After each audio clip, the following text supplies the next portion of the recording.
और इस वक्त एक बड़ा अपडेट, बड़ी खबर दिल्ली से। मोदी सरकार ने भारत रत्न का ऐलान किया। कर्पूरी ठाकुर को भारत रत्न सम्मान दिया जाएगा। बिहार के पूर्व मुख्यमंत्री रहे हैं कर्पूरी ठाकुर। मरणोपरांत उन्हें भारत रत्न से देश के सर्वोच्च नागरिक सम्मान से विभूषित किया जाएगा। तो मोदी सरकार का ऐलान है, भारत रत्न का ऐलान कर दिया है। कर्पूरी ठाकुर को भारत रत्न का सम्मान प्रदान किया जाएगा। बिहार के पूर्व मुख्यमंत्री रहे हैं कर्पूरी ठाकुर। मरणोपरांत उन्हें देश का सर्वोच्च नागरिक सम्मान प्रदान किया जाएगा। इस वक्त की बहुत बड़ी खबर है, भारत रत्न को लेकर ऐलान हुआ है। देश के सबसे बड़े नागरिक सम्मान के लिए 2 बार बिहार के जो मुख्यमंत्री रहे, 1 बार के डेप्यूटी सीएम रहे, कर्पूरी ठाकुर एक जननायक की छवि वे रखते हैं। उनके नाम का चयन किया है केंद्र सरकार ने। उन्हें भारत रत्न से नवाजा जाएगा, भारत रत्न प्रदान किया जाएगा। 24 जनवरी को उनकी जयंती भी है। हमारे साथ में इस वक्त IBC 24 के आउटपुट एडिटर प्रमेंद्र मोहन जी जुड़े हुए हैं। प्रमेंद्र जी, एक बहुत बड़ी खबर है और बिहार से जुड़ती है। बिहार की पृष्ठभूमि से एक ये बड़ी महत्वपूर्ण खबर भी जुड़ती देख रहे हैं हम। बिल्कुल पुनीत, कर्पूरी ठाकुर को भारत रत्न देने की जो घोषणा की गई है और वक्त देखिए जयंती से ठीक 1 दिन पहले, तो काफी महत्वपूर्ण है। महत्वपूर्ण इसलिए क्योंकि 2021 में ही नीतीश कुमार ने भारत रत्न के लिए केंद्र को अनुशंसा भेजी थी। इससे पहले भी 2007 से लगातार ये मांग की जाती है। 2017, 18, 19 ये लगातार नीतीश कुमार की ओर से ये मांग की जाती है कि कर्पूरी ठाकुर को केंद्र सरकार भारत रत्न के लिए सम्मानित करे, उनके नाम की घोषणा करे। निधन के 36 साल बाद बीजेपी ने चुनाव के ठीक पहले ये जो घोषणा की है, उसका बहुत बड़ा इम्पैक्ट बिहार की राजनीति में पड़ने वाला है।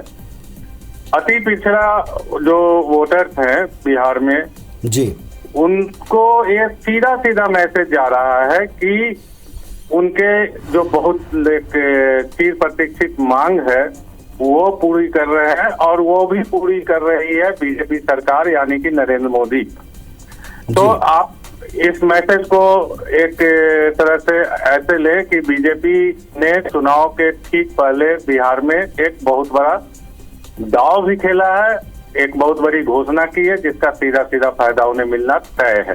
प्रमेंद्र जी, चुनाव से पहले, 24 के चुनाव से पहले फिर बिहार की पॉलिटिक्स में बहुत कुछ उथल पुथल बीते 1-1.5 महीने से हम लोग महसूस कर रहे हैं, देख रहे हैं, क्लोजली वॉच कर रहे हैं। क्या इन सब का समाज के निचले हिस्से तक इम्पैक्ट पड़ेगा?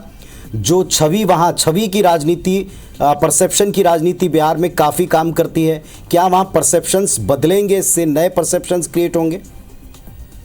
बिल्कुल पुनीत, एक कर्पूरी ठाकुर की बात अगर हम करें तो जहां भी ऑनेस्टी की बात आती है, ईमानदारी की, सादगी की, उच्च राजनीतिक मूल्यों की, और इन सब से बढ़कर एक स्वीकार्यता की, जो हर वर्ग में, हर जाति में कर्पूरी ठाकुर की एक स्वीकार्यता रही है, हमेशा से रही है, कि उन्होंने उस दौर में बिहार की राजनीति में अपनी एक अलग छाप छोड़ी। कर्पूरी फार्मूला हम सब जानते हैं, जो आरक्षण का उन्होंने निकाला था, जिन्होंने उस दौर में भी जो पिछड़ों, अति पिछड़ों और उसके साथ साथ जो गरीब सवर्ण हुआ करते थे उस दौर में, उनके लिए भी आरक्षण का प्रावधान किया था, एक प्रस्ताव रखा था, जिसका आप हाल के समय में जो केंद्र सरकार ने लागू किया उसमें देख सकते हैं कि कहीं ना कहीं कर्पूरी फार्मूला को यहाँ भी लागू करने की, उसको समाहित करने की कोशिश की गई है। जी। तो छवि की जो बात करें, दूसरी बात ये कि नीतीश कुमार की मांग मानी गई है और नीतीश कुमार NDA के साथ रहेंगे या INDIA के साथ बने रहेंगे, ये भी एक अटकलें लगातार चल रही है। आज भी उन्होंने जो राज्यपाल से मुलाकात की थी, तो ये सवाल जो है वो लगातार ट्रेंड कर रहा था कि उनका अगला कदम क्या होगा। इस बीच में जो ये घोषणा की गई है वो एक ऐसी संकेत सीधे सीधे है कि नीतीश की मांग बीजेपी ने मान ली है, जिसका फायदा बीजेपी को तो होना तय है। जी। अब नीतीश भी इसको भुनाएंगे कि हमने तो मांग की थी। बिल्कुल, और जेडीयू ने अभी से धन्यवाद दे दिया है, जिससे अपडेट्स हमको मिल रहे हैं।